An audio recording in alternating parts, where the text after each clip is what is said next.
नमस्कार दोस्तों, हमारे YouTube चैनल स्टडी विद शक्ति में आपका हार्दिक स्वागत है। दोस्तों, हम पढ़ रहे थे स्पीड, डिस्टेंस और टाइम, और अब तक हमारी 4 क्लासें कंप्लीट हो चुकी हैं और इन 4 क्लासों में हमने लगभग 30 कॉन्सेप्ट सीख लिए हैं कि 30 अलग अलग टाइप्स के क्वेश्चनों को किस प्रकार ट्रिक्स के द्वारा सॉल्व किया जाता है मात्र 10 से 20 सेकंड या हद शायद 30 सेकंड में। और दोस्तों, आज हम सीखेंगे एक नया कॉन्सेप्ट, एक नया टाइप, जो कि होगा कि जब कोई गाड़ी या कोई व्यक्ति रुक कर अपनी दूरी को तय करती है, अपनी यात्रा को तय करती है, तो उसकी औसत चाल क्या हो जाती है, क्या उसकी चाल पर फर्क पड़ता है। आज हम वही सीखेंगे और साथ ही साथ हम यह भी देखेंगे कि यदि कोई व्यक्ति प्रति 5 मिनट, प्रति 10 मिनट, प्रति 15 मिनट के अंतराल पर कोई रुकता है और इस तरह से अपनी दूरी को तय करता है। और दोस्तों, हर क्लास की तरह मैंने लास्ट क्लास में आपको एक होमवर्क क्वेश्चन दिया था, जो कि बहुत ही लेंथी क्वेश्चन था, बहुत ही अच्छा क्वेश्चन था और उसको करने में मात्र 30 सेकंड ही लगते, लेकिन वह ज़्यादातर बच्चों से हुआ नहीं, क्योंकि उसकी लैंग्वेज ही इतनी लंबी थी कि क्वेश्चन को पढ़ते ही सिर में दर्द हो रहा था। लेकिन दोस्तों, सिर में दर्द करने की ज़रूरत बिल्कुल भी नहीं है। मैं आज आपको ऐसे ट्रिक बताऊँगा उसको करने के, जिसको देखने के बाद आप भी सोचोगे कि हाँ, यदि हमने भी माइंड लगा लिया होता तो इसका आंसर दे सकते थे। तो चलिए दोस्तों, सबसे पहले हम उसी क्वेश्चन को करते हैं जो कि मैंने आपको होमवर्क क्वेश्चन दिया था। वह क्वेश्चन क्या था, देखिए आपकी स्क्रीन पर। गौतम दिल्ली से चंडीगढ़ व चंडीगढ़ से शिमला की दूरी को कार द्वारा तय करता है। दिल्ली से चंडीगढ़ की दूरी चंडीगढ़ से शिमला की दूरी का 3/4 गुनी है। यदि दिल्ली से चंडीगढ़ की औसत चाल चंडीगढ़ से शिमला की औसत चाल का 3/2 गुनी हो तथा पूरी यात्रा के दौरान औसत चाल 49 किलोमीटर प्रति घंटा रही हो, तो चंडीगढ़ से शिमला की औसत चाल ज्ञात कीजिए। देखिए, इस क्वेश्चन में क्या है, आपको सिर्फ इसमें लैंग्वेज इतनी बड़ी लग रही है जिससे आपको डर लग रहा है, लेकिन दोस्तों घबराएं बिल्कुल नहीं। सिर्फ इसके लैंग्वेज को ध्यान रखें कि ये क्या क्या बोल रहा है और हमें क्या क्या इसमें करना है। कोई लड़का है गौतम, और उसने क्या किया कि दिल्ली से चलना शुरू कर दिया और दिल्ली से सबसे पहले वह पहुँचा चंडीगढ़ और चंडीगढ़ से सीधा पहुँच गया शिमला। ठीक है दोस्तों, उसने क्या किया, कुल मिलाकर के 3 शहर वह घूमा, दिल्ली, चंडीगढ़ और शिमला। ठीक है, सबसे पहले हम देखते हैं कि कहाँ से कहाँ गया, फिर उसके बाद दोबारा कहाँ से कहाँ गया। देखिए, इसमें हमारे 3 शहर हैं। सबसे पहले है दिल्ली। दिल्ली से जा रहा है वो कहाँ, चंडीगढ़। ये हमने मान लिया कि उसकी दिल्ली से चंडीगढ़ की यात्रा हो गई। उसके बाद उसने क्या किया कि वह चंडीगढ़ से पहुंच गया शिमला। अभी तक देखिए, मैंने इसमें कुछ नहीं किया है, जो क्वेश्चन में दिया हुआ था वही मैंने इसमें लिखा है। ठीक है, अब उसने आगे क्या कहा कि दिल्ली से चंडीगढ़ की दूरी चंडीगढ़ से शिमला की दूरी का 3/4 गुनी है। देखिए, सबसे पहले इस पॉइंट को समझते हैं कि 3/4 गुनी, इसका क्या मतलब है। ठीक है दोस्तों, देखिए, या तो आपको ऐसा लिखा हुआ दी जाए कि 3/4 गुनी है, या बोल दे कि इसका 3/4 है। ठीक है, दोनों का मतलब एक ही है। इसका मतलब क्या है कि यदि चंडीगढ़ से शिमला की दूरी 4 है, तो दिल्ली से चंडीगढ़ की दूरी कितनी होगी, 3। लेकिन यदि यहाँ पर होता हमारा ज़्यादा गुनी है, दोस्तों याद रखना, दोनों वर्ड में बहुत डिफरेंस है।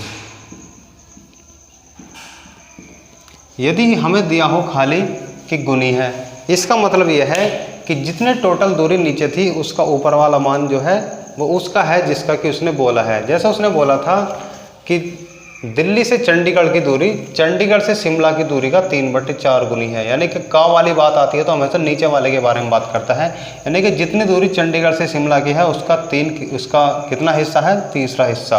यानी कि अगर चंडीगढ़ से शिमला की दूरी 4 है तो दिल्ली से चंडीगढ़ की दूरी कितनी होगी, 3 होगी। लेकिन यदि उसने हमसे कह दिया होता कि दिल्ली से चंडीगढ़ की दूरी चंडीगढ़ से शिमला की दूरी का 3/4 गुना ज़्यादा है, ये ज़्यादा गुनी है। यदि ज़्यादा वर्ड इसके आगे जोड़ दिया जाए तो हमेशा ऊपर वाले में ऐड कर देंगे, यानी कि 3 और 4 कितना हो जाता, फिर इसका मान हो जाता 3 नहीं बल्कि 7, और इसका हमेशा कितना ही रहता, 4। लेकिन यदि हमसे कहा होता कि 3/4 है, ये 3/4 गुनी है, तो तो गुनी का मतलब ही क्या होता है, जो ऊपर वाली वैल्यू है वह उसकी है और नीचे वाली जिससे हमें कंपेयर करा रहा है वह उसकी है, जिससे कि हमारी तुलना कराई जा रही है। और तुलना किससे करा रहा है, चंडीगढ़ से शिमला की दूरी का की के इस तरह के वर्ड जो आते हैं वो हमेशा तुलना में ही होते हैं। इसका मतलब है कि उसने हमें किससे कंपेयर कराई, चंडीगढ़ से शिमला की दूरी का। तो यानी कि नीचे वाली जो दूरी होगी वो किसकी होगी, चंडीगढ़ से शिमला की, और ऊपर वाली जो दूरी होगी वो किसकी होगी, दिल्ली से चंडीगढ़ की। यदि हमें इसके आगे जोड़ दे ज़्यादा वर्ड कि हमसे कह दिया जाता कि 3/4 गुना ज़्यादा है, इसका मतलब क्या है, इसकी 4 है तो इसकी 3 और एक्स्ट्रा है, 3 और 4 7। लेकिन उसने हमसे ऐसा नहीं कहा, उसने हमसे कहा कि केवल क्या है, 3/4 गुनी है। गुनी का मतलब क्या होता है कि जितनी डिस्टेंस टोटल नीचे वाले की है ऊपर वाले की उतनी है जितनी उसमें दी गई होगी। जैसा उसने कहा था कि दिल्ली से चंडीगढ़ की दूरी, दिल्ली से चंडीगढ़ की दूरी, चंडीगढ़ से शिमला की दूरी का, यानी कि यहाँ पर हम लिख लेते हैं दूरी, चंडीगढ़ से शिमला की दूरी का, यानी कि अगर इसकी दूरी कितनी है 4 तो इसकी कितनी होगी 3। और दोस्तों एक चीज़ हमेशा और ध्यान रखना, यदि कोई भी चीज़ बटे में दी जाती है तो उसका कोई भी मात्रक नहीं होता है। हमेशा के लिए इस चीज़ को याद रखना। आप कहीं पर भी यदि पढ़ रहे हैं और यदि कोई मान हमें बटे में दिया है, अनुपात में दिया है, तो उसका कभी भी कोई मान नहीं होता है। क्यों नहीं होता है उसे भी देख लेते हैं। यदि मान लीजिए यह हो गया 3 किलोमीटर तो यह हो जाएगा 4 किलोमीटर, तो क्या होगा 4 किलोमीटर से 4 किलोमीटर कट जाएगा, क्या बचेगा 3/4। और साथ ही साथ एक चीज़ और हमेशा याद रखना कि जैसे हमें 3 और 4 दिया है, इसके आगे कभी भी हम मात्रक नहीं लिख सकते हैं। जैसे हम इसको लेके 3 मीटर या किलोमीटर कुछ भी ऐसा भी नहीं लिख सकते हैं। क्यों? क्योंकि अनुपात में हमें यह नहीं पता होता कि वैल्यू यही है या अन्य है। क्योंकि अनुपात में ऐसा है कि हम 3:4 को यदि हम 30/40 लिखें तो अभी भी यह 3:4 है। देखिए 0 0 खत्म, 3/4 आ गया। यदि हम इसको 15/20 लिखें तो 5 × 15 5 × 20, अभी भी 3/4 आ गया। यहाँ पर कुछ भी वैल्यू हो सकती है, इसलिए हमेशा याद रखना जो ये हमारी अनुपात वाली वैल्यू होती है, मान होते हैं, ये कभी भी फिक्स नहीं होते हैं, कभी भी वास्तविक नहीं होते हैं। ये सिर्फ कैलकुलेशन को ईजी करने के लिए बनाए जाते हैं। ठीक है दोस्तों। अब उसने हमसे क्या कहा कि दिल्ली से चंडीगढ़ की दूरी, चंडीगढ़ से शिमला की दूरी का 3/4 है। यानी कि यदि चंडीगढ़ से शिमला की दूरी 4 है तो दिल्ली से चंडीगढ़ की दूरी कितनी हो गई, 3 हो गई। ये हो गई हमारी दूरी। और आगे उसने दी है हमें चाल। चाल में उसने कहा है यदि दिल्ली से चंडीगढ़ की औसत चाल, यानी कि दिल्ली से चंडीगढ़ की औसत चाल चंडीगढ़ से शिमला की औसत चाल का 3/2 गुनी हो। अब नीचे आ गया 2, इसका मतलब बाद वाली जो वैल्यू होती है वो बाद वाले ही मान की होती है, जिससे कि वो कंपेयर करा रहा होता है, जिससे तुलना करा रहा होता है। चंडीगढ़ से शिमला की औसत चाल का, यानी कि चंडीगढ़ से शिमला की औसत चाल का कितना है 2 और इसकी कितनी है 3। अब आप यहाँ पर देख सकते हैं हमारे पास क्या आ चुका है, दिल्ली से चंडीगढ़ और चंडीगढ़ से शिमला की दूरी भी आ चुकी है और चाल भी आ चुकी है। तो हम यहाँ से क्या निकाल सकते हैं दोस्तों, यहाँ से हम अब समय निकाल सकते हैं। देखिए यदि यहाँ से निकालें हम समय, यदि हम बात करें दिल्ली से चंडीगढ़ के बीच के समय की बात, तो हम जानते हैं समय बराबर क्या होता है, टाइम बराबर होता है डिस्टेंस अपॉन स्पीड, यानी कि दूरी बटे चाल। दूरी कितनी है हमारी 3 और चाल कितनी है 3, तो 3 से 3 कट जाए, कितना आ गया 1, यानी कि इसका जो समय आ गया वह आ गया 1 हमेशा। और ये भी ध्यान रखना कि हम मात्रक नहीं लिख सकते। क्यों? क्योंकि हमें पहली बात तो मात्रक दी नहीं है और जो भी दिए हैं वो काय में दिए हैं, रेशियो में दिए हैं, अनुपात में दिए हैं, बटे में दिए हैं, और कभी भी बटे में हम मात्रक नहीं लिख सकते। ठीक इसी तरह देखेंगे चंडीगढ़ से शिमला के लिए। हम जानते हैं कि दूरी कितनी है 4 किलोमीटर और चाल कितनी है, सॉरी यहाँ पर 2 है। तो अब यहाँ से समय निकाल सकते हैं। जब यहाँ से समय निकालेंगे, समय बराबर होता है दूरी बटे चाल। दूरी कितनी है 4 और समय कितना, चाल कितनी है 2, तो 2 दूनी 4, यहाँ से समय कितना आ गया 2। ठीक है दोस्तों, यहाँ से हमारा समय आ चुका है 1 और यहाँ समय आ चुका है 2। यहाँ चाल थी 3, यहाँ चाल थी 2, यहाँ दूरी थी 3, यहाँ दूरी थी 4। अभी तक हमारे पास क्या था, दोनों डिस्टेंस के लिए तीनों चीज़ें आ चुकी हैं, लेकिन इनमें से कोई भी वास्तविक नहीं है, रियल नहीं है। ये सिर्फ क्या है, रेशियो में दी गई है। इनमें हम फिक्स वैल्यू या वास्तविक मान नहीं मान सकते हैं। अब आगे उसने क्या दिया है उसको देखते हैं पहले।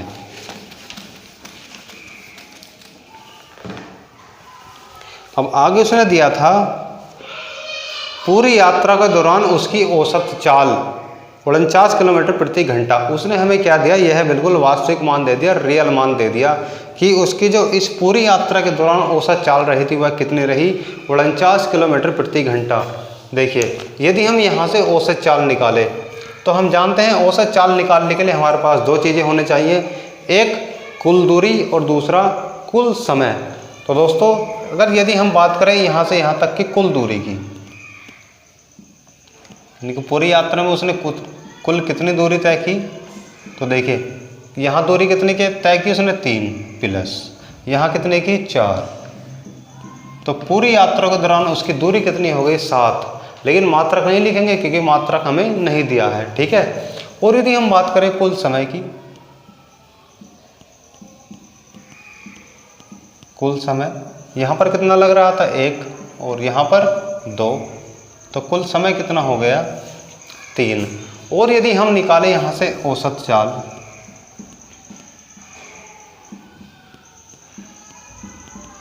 हम जानते हैं औसत चाल बराबर क्या होता है, कुल दूरी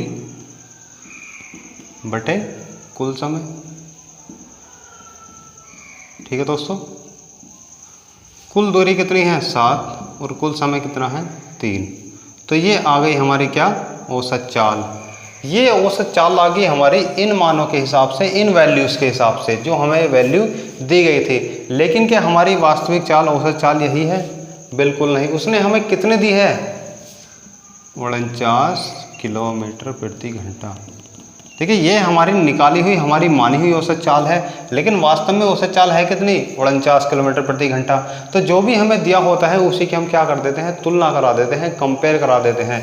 हमारे हिसाब से आ रहा है 7/3, लेकिन वास्तव में है कितना 49, तो हमने इसकी तुलना कर दी 49 से। हम यहाँ करेंगे, मैंने आपको बताया था कि कभी भी यदि आप तुलना कराते हैं किसी की भी तो हमेशा किसकी वैल्यू निकालेंगे, 1 की वैल्यू निकालेंगे, क्योंकि 1 की वैल्यू निकालने पर आप उसकी किसी से मल्टीप्लाई कर देंगे तो उसी का मान निकल के आ जाता है।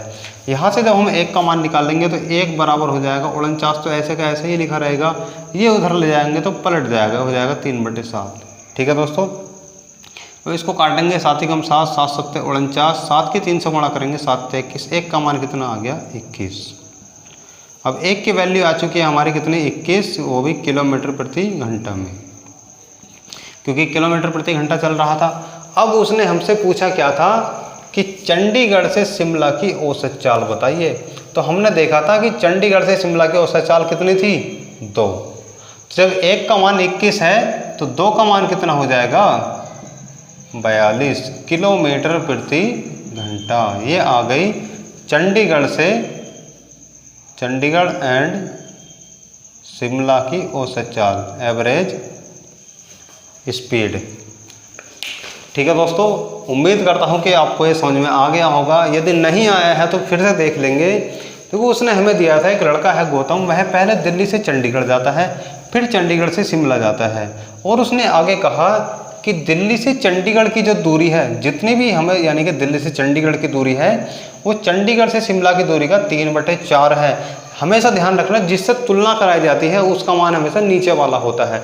उसने कहा 3/4 है, इसका मतलब 4 किसकी वैल्यू हो गई चंडीगढ़ से शिमला की, क्योंकि तुलना किससे करा रहा है वह बाद में चंडीगढ़ से शिमला का, क्योंकि चंडीगढ़ से शिमला की दूरी की, तो इसका मतलब है कंपेयर किससे हो रही है चंडीगढ़ से शिमला। यानी कि अगर चंडीगढ़ से शिमला की 4 है तो दिल्ली से चंडीगढ़ की कितनी हो गई 3 हो गई। और आगे उसने कहा कि दिल्ली से चंडीगढ़ की औसत चाल, चंडीगढ़ से शिमला की औसत चाल की, तो हम क्या देख रहे हैं कि तुलना किससे हो रही है चंडीगढ़ से शिमला, 3/2 है, यानी कि जो नीचे का मान होगा वह चंडीगढ़ से शिमला का मान होगा 2। जब 2 यहाँ होगा तो 3 कहाँ होगा दिल्ली से चंडीगढ़। और हमने इसके आगे देखा कि हमारे पास चाल आ चुकी है, दूरी आ चुकी है, तो अब यहाँ से सिंपल ही क्या निकाल सकते हैं, समय निकाल सकते हैं। हमने पहले दिल्ली से चंडीगढ़ के लिए समय निकाला कि यह कितना समय ले रही है। हमने देखा यहाँ दूरी कितनी थी 3 और चाल कितनी थी 3, तो समय भी कितना आ गया 1। ठीक, उसी तरह से हमने देखा चंडीगढ़ से शिमला के लिए, तो हमारी दूरी कितनी थी 4 और चाल कितनी थी 2, तो हमारा समय कितना आ गया 2। अब हम जानते हैं कि हमें निकालनी है औसत चाल, और औसत चाल निकालने के लिए हमारे पास 2 चीज़ें होनी चाहिए, एक तो कुल दूरी और एक कुल लिया गया समय। हमने देखा कि जो हमें वैल्यू दी गई है उनके हिसाब से कुल दूरी 3 यहाँ तय कर रहा था दिल्ली से चंडीगढ़ और 4 यहाँ तय कर रहा था चंडीगढ़ से शिमला। तो कितनी हो गई 3 और 4 7। अब हमने आगे देखा कुल समय 1 लग रहा था उसको दिल्ली से चंडीगढ़ और 2 लग रहा था चंडीगढ़ से शिमला। तो कुल समय कितना हो गया 3। अब हम जानते हैं औसत चाल बराबर होता है कुल दूरी बटे कुल समय। तो कुल दूरी कितनी हो गई 7 और समय कितना हो गया 3। दोस्तों ये था हमारा माना हुआ मान कि हमारी जो औसत चाल आ गई 7/3। लेकिन उसने सवाल में 7/3 नहीं बल्कि वास्तविक वैल्यू दी थी उसकी, जो थी हमारी 49 किलोमीटर प्रति घंटा। तो जो हम मान मानते हैं उसकी तुलना हमेशा वास्तविक मान से करते हैं, इस बात को हमेशा ध्यान रखना। जब हमने 7/3 की कंपेयर कराई 49 से तो हमने देखा कि हमने 1 की वैल्यू निकाली। क्यों? क्योंकि हमेशा तुलना कराने पर 1 की वैल्यू निकालते हैं और 1 की वैल्यू निकालने पर किसी की भी गुणा कर देते हैं तो उसके बाद हमारी फिक्स वैल्यू निकल के आ जाती है, रियल मान निकल के आ जाता है। हमने देखा 1 के जब गुणा करेंगे तो ये उधर जाएगा, पलट जाएगा, 49 से 7/3 था 3/7 हो जाएगा। 7 से 49 को काटेंगे 7 बार, 7 या 21, 1 का मान आ गया 21 किलोमीटर प्रति घंटा।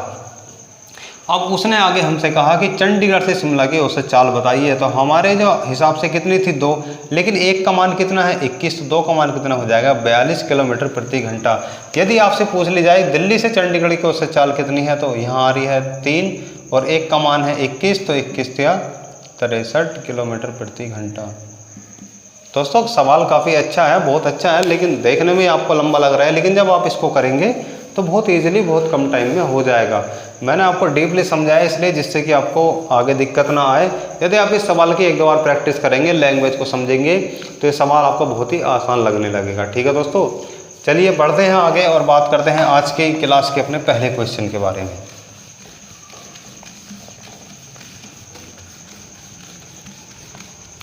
आज की क्लास का हमारा पहला क्वेश्चन होगा, लेकिन हमारी सीरीज का 33 क्वेश्चन, क्योंकि 32 क्वेश्चन अब तक हम कर चुके हैं।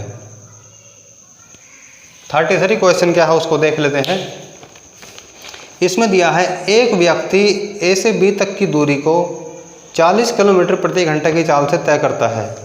यदि वह इस दूरी को प्रति घंटा रुक रुक कर, यानी कि हर घंटे में क्या है रुक रहा है, तय करे तो उसकी औसत चाल 30 किलोमीटर प्रति घंटा हो जाती है। बताइए वह प्रति घंटा कितने मिनट रुक रहा है या कितने समय रुकता है। ठीक है दोस्तों, देखिए हमें उसने क्या दिया है, ये कोई डिस्टेंस है ए से बी के बीच और यहाँ से एक व्यक्ति जा रहा है। यदि वह जा रहा है बिना रुके तो उसकी चाल कितनी है 40 किलोमीटर प्रति घंटा। और यदि वह रुक रुक कर जा रहा है, मान लो कि रेस्ट ले रहा है इस तरह से, तो उसकी चाल क्या है घट रही है 30 किलोमीटर प्रति घंटा। अब उसने हमसे क्या पूछा है कि बताइए कि वह प्रति घंटा कितने कितने मिनट रुक रहा है, कितने कितने टाइम रुक रहा है। देखिए इस तरह के सवालों में हम क्या करते हैं, सबसे पहले लिखेंगे 40 किलोमीटर प्रति घंटा।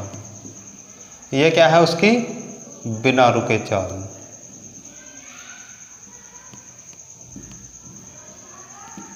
यह है उसकी बिना रुके चाल। और यदि रुक रुक के करें तो कितनी चाल हो गई उसकी 30 किलोमीटर प्रति घंटा। रुक रुक कर चाल। अब दोस्तों उसने हमें सिर्फ क्या दिया था कि ए से बीच कोई दूरी है, लेकिन हमें यह नहीं बताया कि कितनी दूरी है। और मैंने आपको बताया था कि यदि आपको 2 चाल दी हैं तो हमेशा दूरी हम ऐसी मानते हैं जो दोनों से कट जाए, दोनों का क्या हो लैसे हो।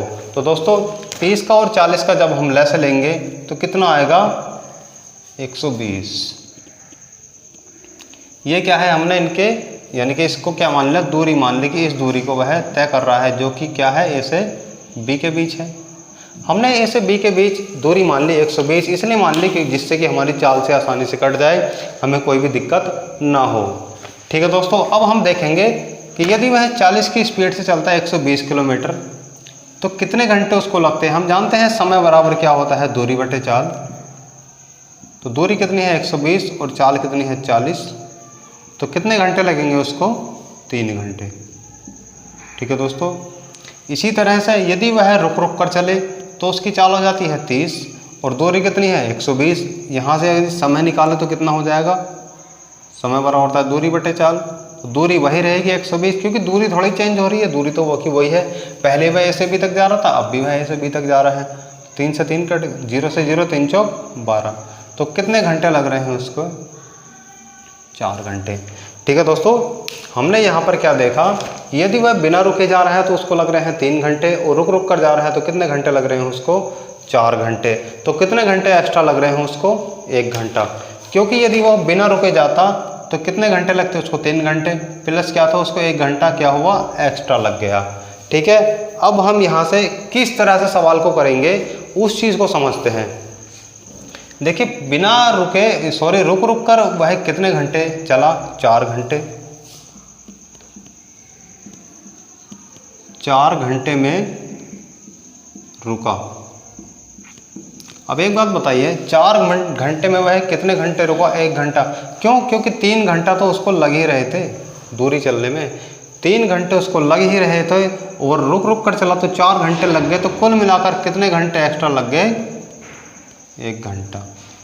ठीक है दोस्तों, और हमें निकालना कितना है? प्रति घंटे। यानी कि अब हम देखेंगे 4 घंटे में रुक रहा है 1 घंटा, तो 1 घंटे में कितना रुकेगा? 1/4 घंटा।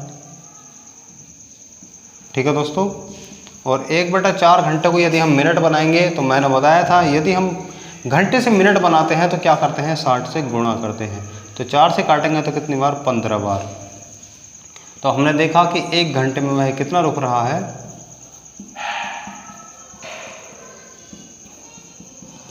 15 मिनट।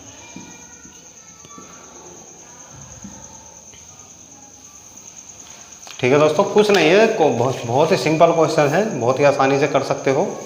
देखिए, मैं फिर से बता देता हूँ, उसने हमें क्या कहा था कि कोई व्यक्ति है और वह व्यक्ति ए से बी तक कोई दूरी तय करता है, और दूरी को यदि वह बिना रुके तय करता है 40 की स्पीड से, और यदि रुक रुक कर तय करे तो उसकी स्पीड कितनी हो जाती है?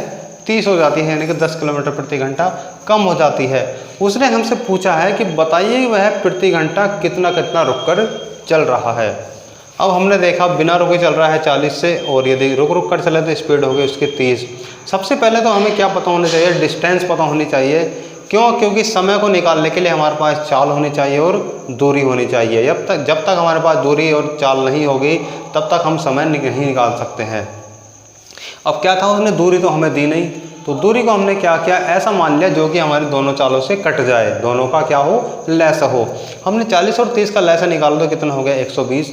ये आ गया हमारे पास चाल, ये आ गया हमारे पास दूरी। अब हम आसानी से समय निकाल सकते हैं। हमने देखा यदि 40 की स्पीड से 120 चले तो कितने घंटे लगेंगे? 3 घंटे। यदि 30 की स्पीड से 120 चले तो कितने घंटे लगेंगे? 4 घंटे। यदि वह बिना रुके चल रहा तो कितने घंटे लगे उसको? 3 घंटे। लेकिन यदि रुक रुक कर चला तो कितने घंटे एक्स्ट्रा लग गए उसको? 1 घंटा। 3 घंटे तो उसको लग ही रहे थे, यदि नहीं रुकता फिर भी 3 घंटे लगते, लेकिन उसको एक्स्ट्रा टाइम कितना लग गया? 1 घंटे का। अब हमने देखा कुल चला कितने घंटे में है? 4 घंटे, और 4 घंटे में रेस्ट कितना किया उसने? 1 घंटा। तो हमने देखा 4 घंटे में रुका कितना? 1 घंटा। हमें निकालना है प्रति घंटा वह कितना रुका, यानी कि हर 1 घंटे में कितना रुक रहा है, क्योंकि हमसे पूछा भी क्या है? प्रति घंटा में वह कितना रुका। तो हम निकालेंगे 1 घंटे में वह रुका तो 1, और जब 4 इधर गुणा कर रहा है तो इधर क्या करेगा? भाग करेगा। प्रति घंटा रुक रहा है 1/4 घंटा, और जब हम घंटे को मिनट बनाएंगे तो 60 से गुणा करेंगे, 4 से 60 को काटेंगे, कितना आ गया? 15। यानी कि प्रति घंटे में वह कितने टाइम रुक रहा है? 15 मिनट। ठीक है दोस्तों, उम्मीद करता हूं कि आपको समझ में आ गया होगा। चलिए बढ़ते हैं अगले क्वेश्चन की तरफ। Question number 34।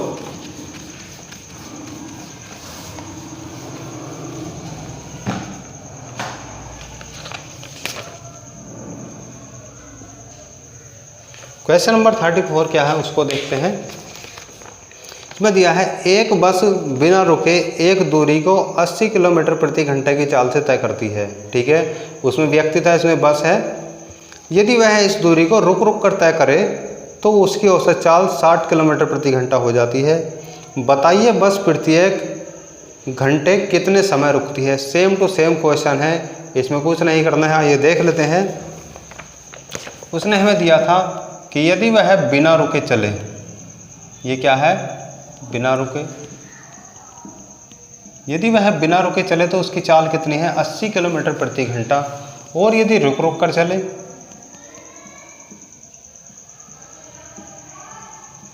रुक रुक कर चले तो उसकी चाल कितनी है 60 किलोमीटर प्रति घंटा।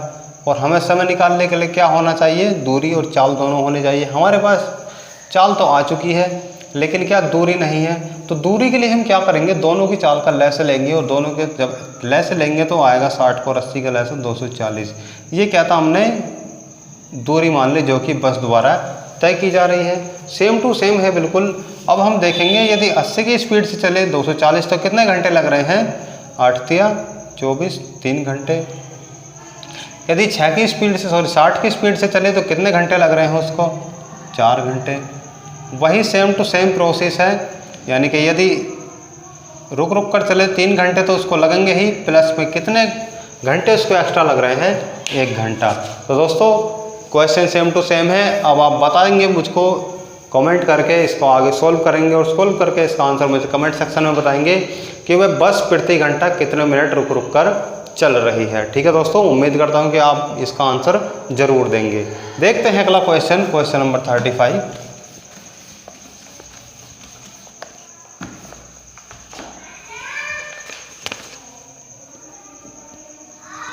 ये क्वेश्चन नंबर 35 क्या है उसको देख लेते हैं।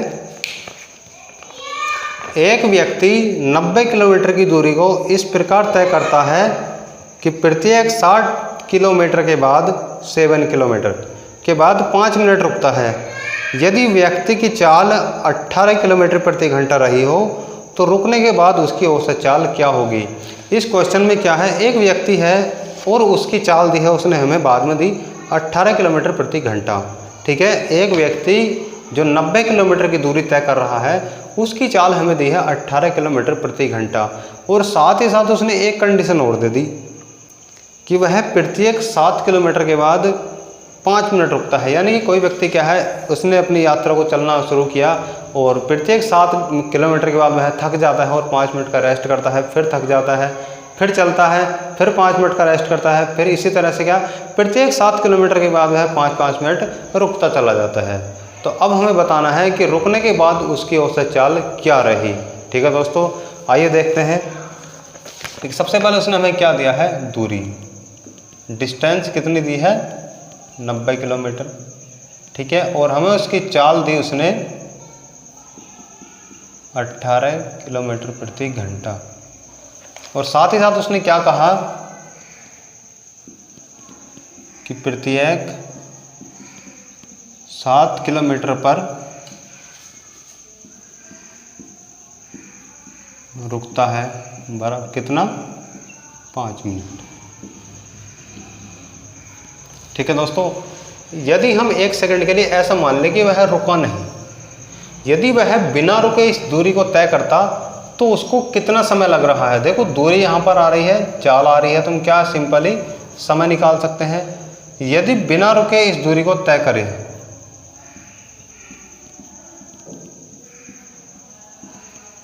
यदि बिना रुके चले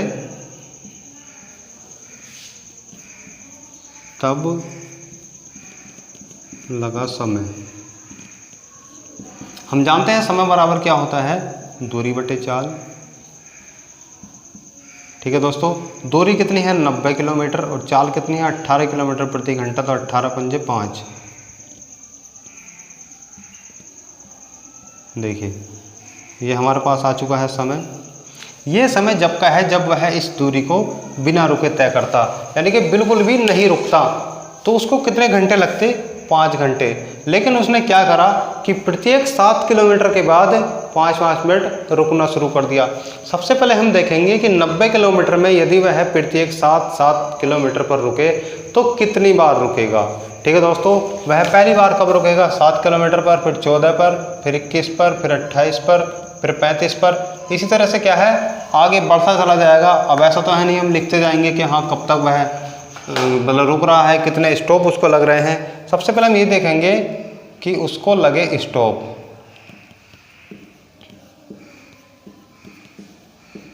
कि कितनी बार वह रुका। उसके लिए हम क्या करेंगे, जो हमारे टोटल डिस्टेंस दी है उसको हम 7 से भाग कर देंगे, जिससे कि हमें पता लग जाएगा कि वह कितनी बार रुक रहा है। ऐसा मान लीजिए आपको बोल दिया जाए कि 5 बच्चे हैं और 50 टोपी हैं, तो प्रत्येक बच्चे को कितने कितने मिलेंगे। अब ऐसा तो है नहीं कि आप पहले एक एक टॉफी बांट दो, फिर दोबारा हो, फिर एक एक टॉफी बांट दो, फिर दोबारा हो, फिर एक एक टॉफी बांट दो, ऐसा नहीं करना है। आप क्या करेंगे कि बच्चों को टोटल टॉफियों की संख्या से गुणा कर देंगे, तो आपको पता लग जाएगा कि हाँ हमें कितनी टॉफी बांटनी है, प्रत्येक बच्चे को 10 टॉफी। उसी तरह सब हम ऐसा तो है नहीं, हमें बता दिया कि उसने कि 7 किलोमीटर के बाद वह रुक रहा है। अब 7, 14, 21, 28, 35, 42 इस तरह से लिखते जाएं। हम क्या करेंगे, टोटल डिस्टेंस को जितने किलोमीटर के बाद वह रुक रहा है भाग दे देंगे। जब हम भाग देंगे इसको 7 एकम 7 तो कितना हो जाएगा 20, 7 दूनी 14, कितना बचेगा 6। जो बचेगा उससे हमें कोई मतलब नहीं, जितनी बार पूर्ण रूप से कट रहा है हमें केवल उससे मतलब होगा, क्योंकि 12 सप्ते होगा 84 किलोमीटर के बाद वह जब वह 7 किलोमीटर चलेगा तो कितना हो जाएगा 91, लेकिन उसको चलना कितना है 90। इसलिए हमने देखा कि कितने स्टॉप उसको लगे कुल मिलाकर के 12, यानी कि 1 से 90 किलोमीटर के बीच में वह कितनी बार रुक रहा है 12 स्टॉप उसको लग रहे हैं। कितने स्टॉप लगे उसको 12। अब उसको लगा टाइम।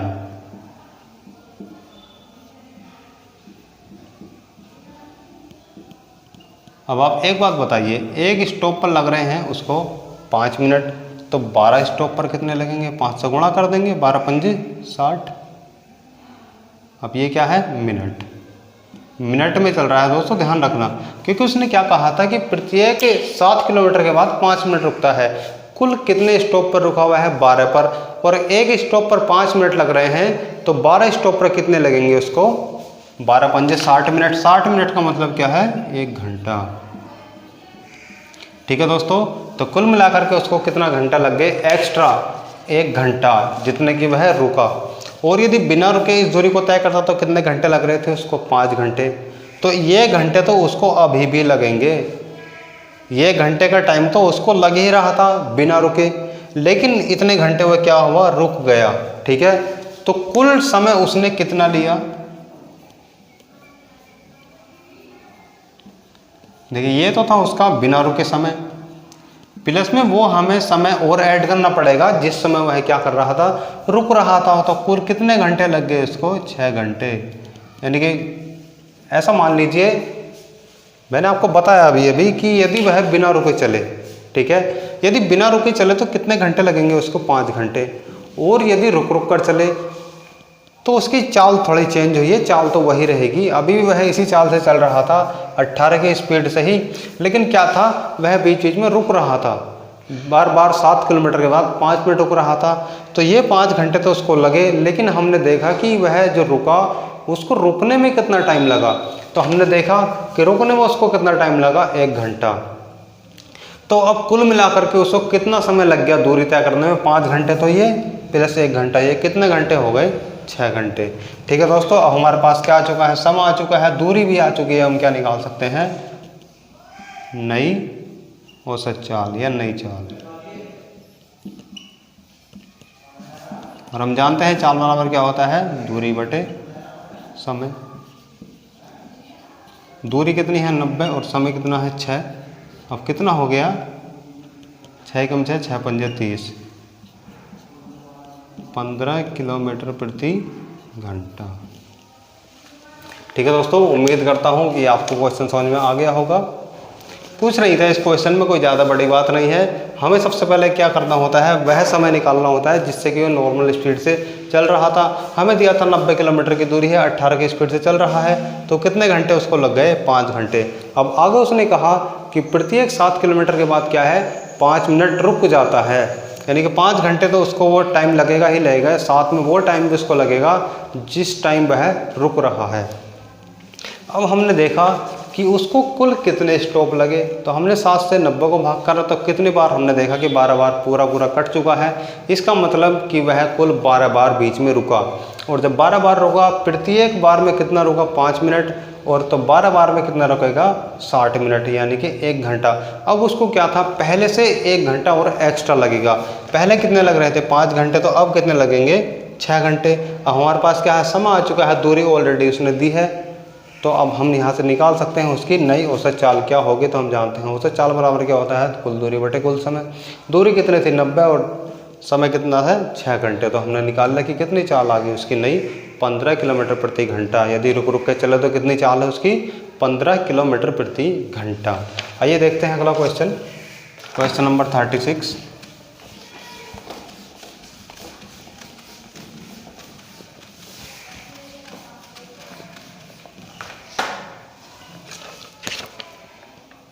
क्वेश्चन नंबर 36 में क्या दिया है, एक व्यक्ति 100 किलोमीटर की दूरी को इस प्रकार तय करता है कि प्रत्येक 6 किलोमीटर के बाद 5 मिनट रुकता है।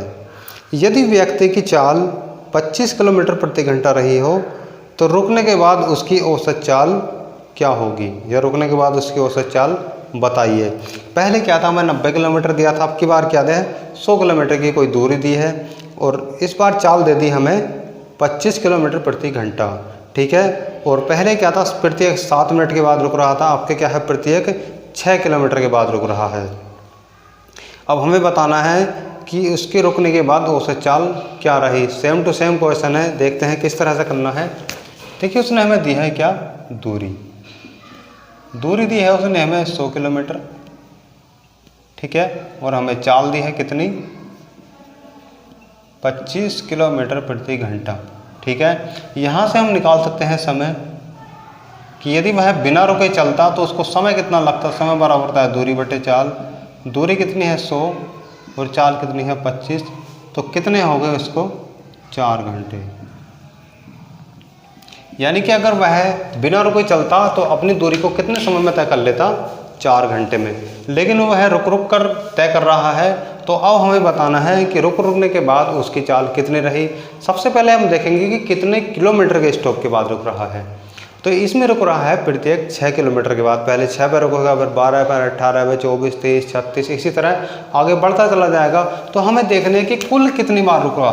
तो दोस्तों मैंने आपको बताया कि जितने भी टाइम के बाद रुक रहा है, यानी कि 6 किलोमीटर के बाद, और टोटल डिस्टेंस कितनी है 100, तो हम यहाँ से निकाल सकते हैं कि कुल कितने उसको स्टॉप लगे, कितनी बार वह रुका। तो 6 कम 6 बचेगा 4, 6 छंग 36। हम उसे ही निकालेंगे जो पूरा कट जाएगा, इससे हमें कोई मतलब नहीं, इससे कोई मतलब नहीं। तो कुल उसको कितने स्टॉप लग गए 16। इसका मतलब 100 किलोमीटर की दूरी में उसको वह कितनी बार रुका। अब लिखेंगे उसको लगे स्टॉप, यानी कि इस दौरान वह कितनी बार रुका 16 बार रुका। अब हम देखेंगे उसको लगा एक्स्ट्रा टाइम या एक्स्ट्रा समय।